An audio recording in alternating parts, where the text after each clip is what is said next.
Our reading this morning comes from Boris Novak. This is Decisions. Between two words, choose the quieter one. Between word and silence, choose listening.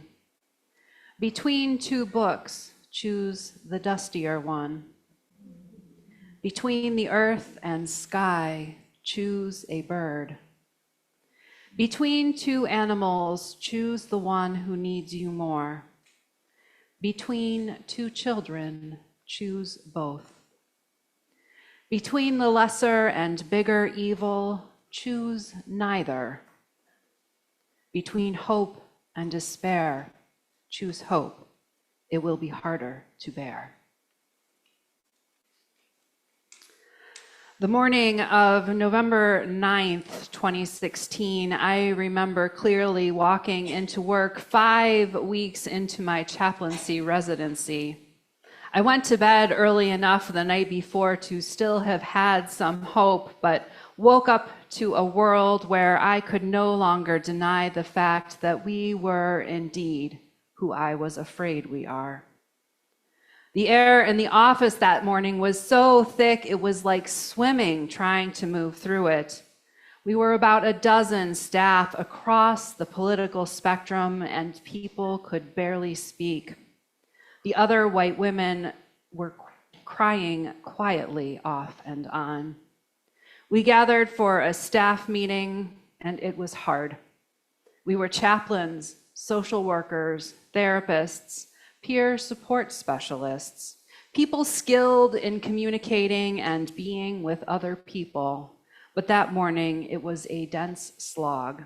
We were all grieving. Different state, different context, same deflatedness 8 years later. I knew it would be. We hadn't done nearly enough work since the last time. As a nation, we have been here 1,000 times before, maybe more. Of course, if you're white like me, you may not have known it. But Black, Indigenous, and other people of color, women, disabled people, queer folks, so many people on this stolen land have experienced this over and over again in the last 500 years of colonization. Perhaps, though, it had never been with this combination of bad on a scale of fascism and white awareness of its presence, now in the most powerful position in the country, and again. Last month, as every year, the Reverend Dr. Martin Luther King Jr. was celebrated across the country, perhaps as a federal holiday for the last time in the foreseeable future. I didn't get to spend time with his legacy much, and with the state of DEI as it is or isn't, I want to do that today and to focus on the later king, the woke king, the king who called not only for justice and but for equity, for freedom, for the beloved kingdom to become real here and now by our labor, called by new visions and understandings. The king who had tired of white liberals who had betrayed him. The king who asked in his final book, written in 1967, where do we go from here? Chaos or community? With all that he accomplished in his too short life, including the most noted signing of the Voting Rights Act in 1965, among many other things, it wasn't until after the Voting Rights Act, as white liberals began en masse to abandon civil rights causes and feel that what had been accomplished was enough, that King found himself finally, truly confronted with the undeniable and unapologetic sin of this country, white supremacy, and that it would not be undone by anyone, least of all a Black man, without the same violence it had unleashed since Columbus had mistakenly found his way here. In the post-voting rights era, King, who experienced America as it really was, not always the mean Bull Connors America, or even the white liberals disappearing from beside him America. It was when King went to California, experienced the Watts riots, that he began to understand that the organizing, Boycotting, marching, and civil disobedience would only get so far, no matter how often he had been linked arm in arm with white liberal clergy, politicians, and others, because white supremacy is so strong that it will return all gains with a deeper fury, and that fury will ensure that white people will act in its favor by siding with whiteness and its ideals, regardless of the way a person's reality diverges from that image. The way white people felt enough work had been done, the way poor white people identified themselves more strongly with middle class and rich white people than other poor folks of different ethnicities, the power of whiteness is so strong. It is this king who understood the true American dream, allegiance to the cause of white supremacy, regardless of cost. It is this king who, in the Ware Lecture of 1966 at our own General Assembly, pleaded with us Unitarian Universalists, his friends, allies, teachers, and mentors, that our faith not sleep through the revolution. If you're hoping for a happy ending here, I am sorry to tell you that we too ignored his vision, even in the wake of his murder, with the white empowerment issue of 1969 through 70. We didn't understand the need to do our own work while working for justice in the world. We resisted the need to do our own work so hard and so actively that we have only begun to engage with it in the last decade. There is nothing more tragic than to sleep through a revolution, King said in that lecture. Perhaps it was too obvious to be spoken, but still needs to be named now, today. There is indeed one thing more tragic: to live through a revolution on the wrong side, or just to the side. We UUs mostly manage to be in one of those two categories or the other. We UUs as a whole have been so invested in our white supremacy and unexamined agency to it that we have caused harm to ourselves as a faith and to many individuals. Perhaps now, 56 years after his murder, we can heed his calls to us specifically and to us as a people. Shared with his friend Harry Belafonte not long before his death, King said, "I've come upon something that disturbs me deeply. We have fought hard and long for integration, as I believe we should have, and I know we will win, but I have come to believe that we are integrating into a burning house.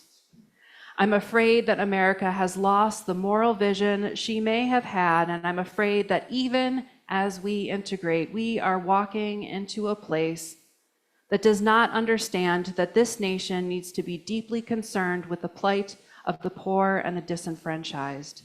Until we commit ourselves to ensuring that the underclass is given justice and opportunity, we will continue to perpetuate the anger and violence that tears the soul of this nation. I fear I am integrating my people into a burning house." When asked what then do they do, King's response was that we become the firemen. It is the burning house that white America built and defends at all costs, except when we are actively fighting against it, when we are the people working to put out the fire and tear down the house. King was beginning to realize, first in traveling west, then north, that the problems that he had experienced in the South were superficial in comparison to those elsewhere, that the problems of America were far wider and deeper than he had understood, that they even were as wide and as deep as contemporaries Malcolm X and James Baldwin had been telling all who would listen. Toward the end of his life, King was realizing two things that impacted how he did his justice work. One, that the poor and disenfranchised, as he said, needed to be part of the movement and that their basic needs had to be met. And two, that with the signing of the Civil Rights Act and Voting Rights Act, white America believed its work was done. As white Americans largely moved away from the justice work King called for, an extension of coalition building and partnering he had done throughout his career, focus was lost, chaos ensued. And King was dreaming of and strategizing about how to make a community from that chaos. King was struggling, wrestling with how to move forward. He envisioned a Poor People's Campaign, which he and the Southern Christian Leadership Conference began planning in November of 1967.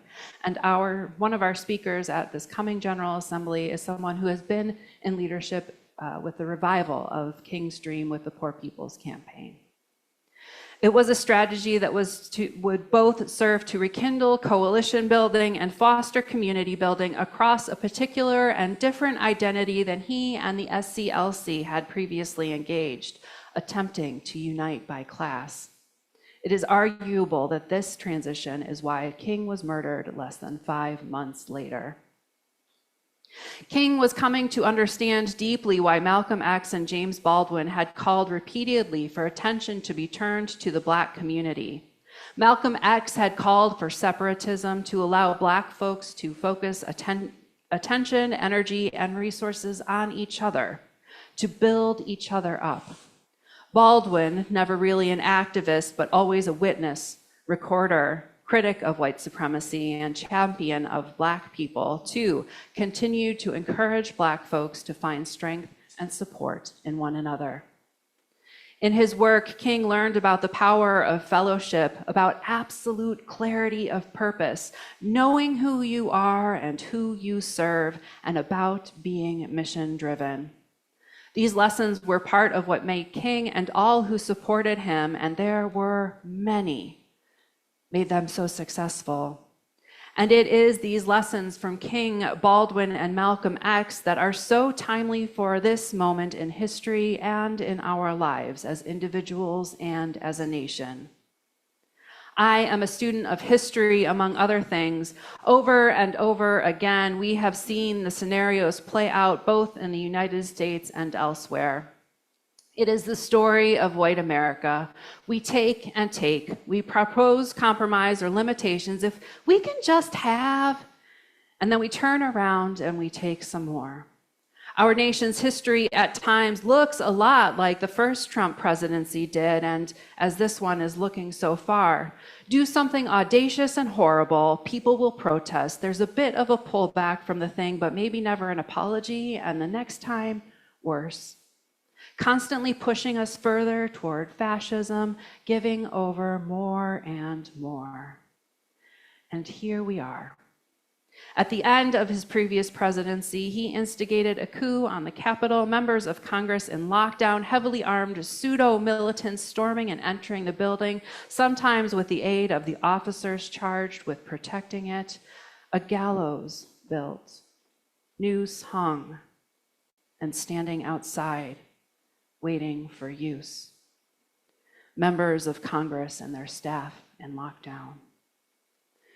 There were all sorts of calls for healing, for reconciliation, for moving on right after. But gallows are not meant for healing or reconciliation or moving on. Those who played a role in that day's events have now even been pardoned for their participation. Those who have aided and abetted this situation, the individuals and the people, the party, the politicians, the corporate media, this is the culmination of more than a decade of increasing escalation to this point, with concession after concession, normalizing after normalizing of horrible behavior in the name of civility, balance, and fairness. We as a country have chosen chaos over community. We must act to build the world we dream about and not allow fear to make it. I preached some of this material before 4 years ago after the insurrection and coup attempt at the Capitol. I spoke about the need for accountability for those who participated in these events and those who instigated them. What the last 4 years have taught me is that we are nowhere near a place of accountability where accountability can happen. When we elect people who practice fascist tactics, supported by media and millions of voters who are more invested in the perpetuation of white supremacy culture, and as Isabel Wilkerson argues so clearly in her book, Caste: The Origins of Our Discontents, the dominant, that is white caste, we cannot experience accountability.